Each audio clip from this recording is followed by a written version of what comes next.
Malam ini kita akan bahas pembukaan dari surat Al-Kahfi, yaitu tentang kisah Ashabul Kahfi. Oke, coba teman-teman buka surat Al-Kahfi, dimulai dari ayat 9. Saya akan bacakan beberapa ayat pembukaan, nanti kemudian kita bahas bersama-sama. A'udzu billahi minasy syaithanir rajim. Bismillahirrahmanirrahim.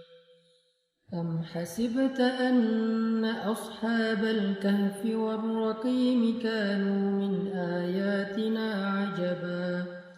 إذ أوى الفتية إلى الكهف فقالوا ربنا آتنا من لدنك رحمة وهيئ لنا من أمرنا رشدا فضربنا على آذانهم في الكهف سنين عددا ثم بعثناهم لنعلم أي الحزبين أحصى لما لبثوا أمدا نحن نقص عليك نبأهم بالحق إنهم فتية آمنوا بربهم وزدناهم هدى وربطنا على قلوبهم إذ قاموا فقالوا ربنا رب السماوات والأرض لن ندعو من دونه إلها لقد قلنا إذا شططا هؤلاء قوم اتخذوا من دونه آلهة لولا يأتون عليهم بسلطان بين فمن أظلم ممن افترى على الله كذبا. Ayat yang barusan saya baca ini adalah paragraf yang berkisah tentang pemuda Ashabul Kahfi.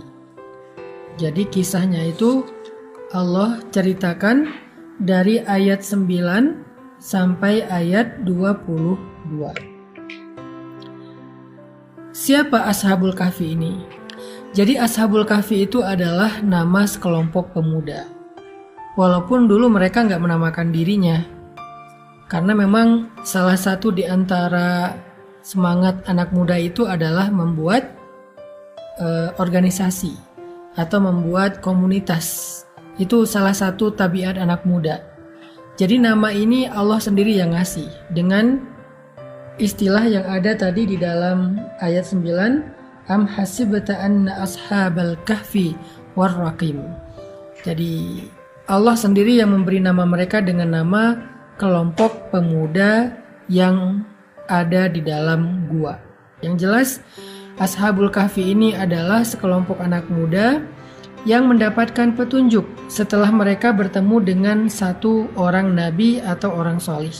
Lalu mereka mendengar nasihat dari laki-laki ini. Mereka belajar dari laki-laki ini tentang tauhid, tentang Allah, ibadah kepada Allah, kemudian tentang akhlak, sehingga hati mereka merasa berkenan. Mereka merasa tertarik dengan ajaran Nabi ini. Lalu mereka pun belajar secara lebih serius sampai akhirnya mereka kemudian berpisah dengan Nabi atau guru mereka. Ini cerita singkatnya Ashabul Kahfi. Nah, jumlah mereka pun ikhtilaf di antara banyak periwayat cerita.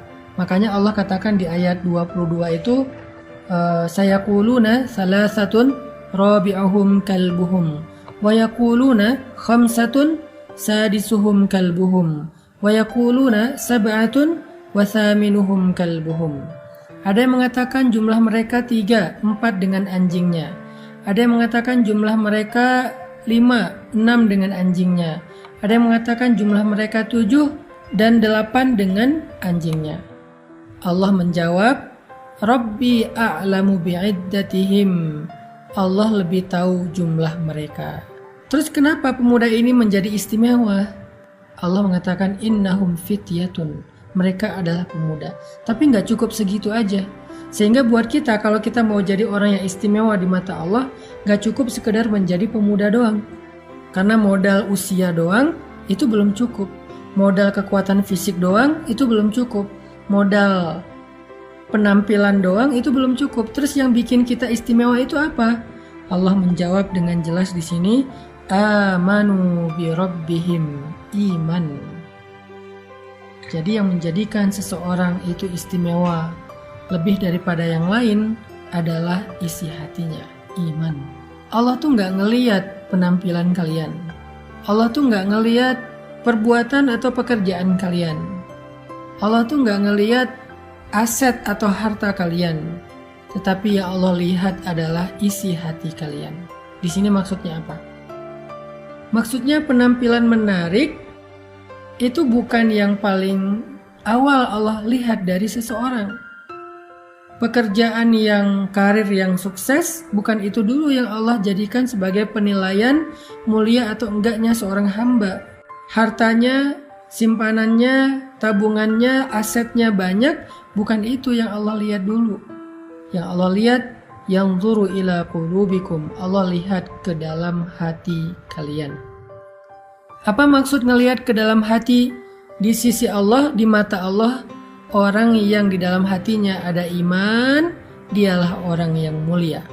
Walaupun penampilannya tidak menarik, walaupun pekerjaannya tidak dianggap sebagai pekerjaan yang mapan, walaupun hartanya sedikit, tetapi kalau di dalam hatinya ada iman, maka dia adalah manusia yang istimewa di sisi Allah Subhanahu wa taala.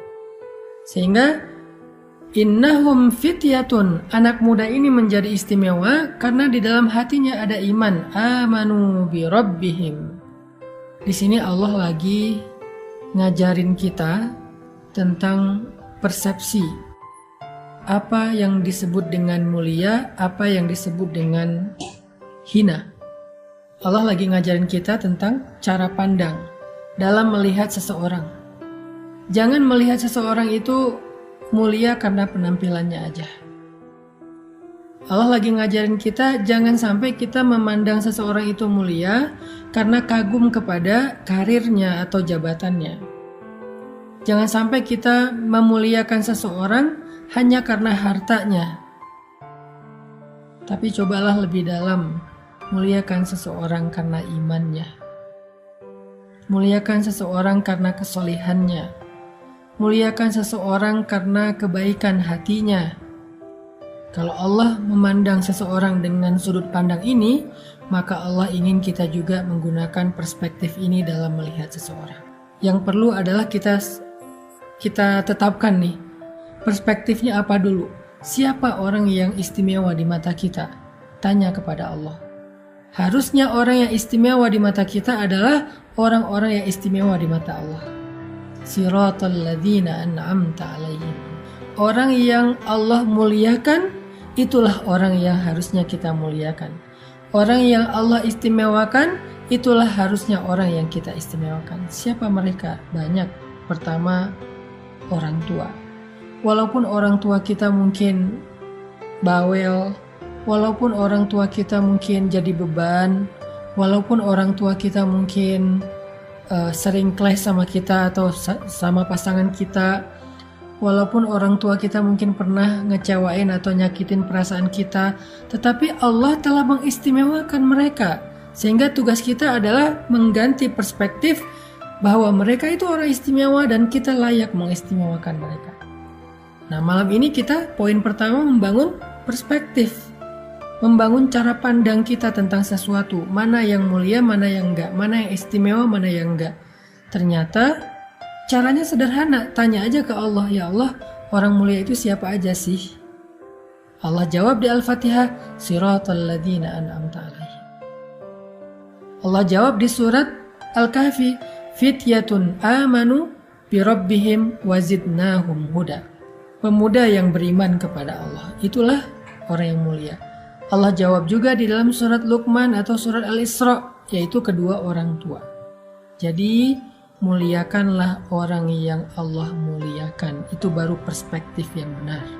Sehingga siapa yang kita muliakan, siapa yang kita kagumi, dialah yang akan kita tiru. Allah di sini pengen nyuruh kita mengagumi Ashabul Kahfi. Sisi apanya yang kita kagumi? Iman. Dia anak muda, tetapi dia adalah anak muda yang imannya luar biasa kepada Allah. Tapi tahukah kita apa yang paling serius bagi Ashabul Kahfi? Apa hal yang menghabiskan waktu mereka, tenaga mereka, pikiran mereka, perasaan mereka, sehingga mereka menjadi orang yang istimewa, sekelompok anak muda yang mulia di sisi Allah? Hal yang paling serius bagi Ashabul Kahfi adalah mencari Tuhan, mencari kebenaran, belajar mengenal Allah Subhanahu wa Ta'ala. Itulah yang paling serius. Mereka belajar mengenal Allah lebih serius dari orang pacaran. Mereka belajar mengenal Allah lebih serius daripada orang yang lagi bikin usaha atau entrepreneurship. Mereka belajar mengenal Allah lebih serius dari orang yang kuliah dan dapat IPK yang tinggi di kampusnya. Mereka lebih serius belajar mengenal Allah daripada orang yang meniti karir di dunia entertain sampai ngantri demi ikut audisi. Mereka lebih serius belajar mengenal Allah daripada orang yang serius ngulik trik dalam sebuah olahraga yang dia sukai. Jadi mereka ketemu dengan nabi atau orang soleh untuk belajar agama itu bukan kebetulan, tapi itu sebuah pencarian panjang.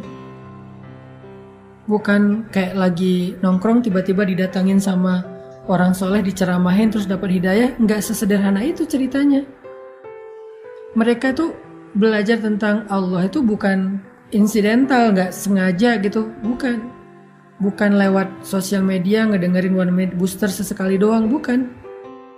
Tetapi sebuah pencarian panjang dan serius. Itulah yang menjadikan Ashabul Kahfi istimewa. Karena tenaga mereka, pikiran mereka, perasaan mereka habis serius mereka gunakan untuk belajar mengenal Allah. Buat mereka, belajar mengenal Allah itu sesuatu yang sangat penting. Lebih dari apapun. Karena mereka orang yang berpikir. Mereka orang yang cerdas. Saking cerdasnya, mereka bisa tahu bahwa hal yang paling penting dalam hidup itu adalah menemukan pencipta. Agar kita tahu kenapa kita diciptakan, untuk apa kita diciptakan, lalu kemana setelah kita mati. Saking cerdasnya mereka, saking briliannya mereka, mereka bisa mengerti bahwa hal yang paling penting dalam hidup itu mengenal Allah Subhanahu wa Ta'ala.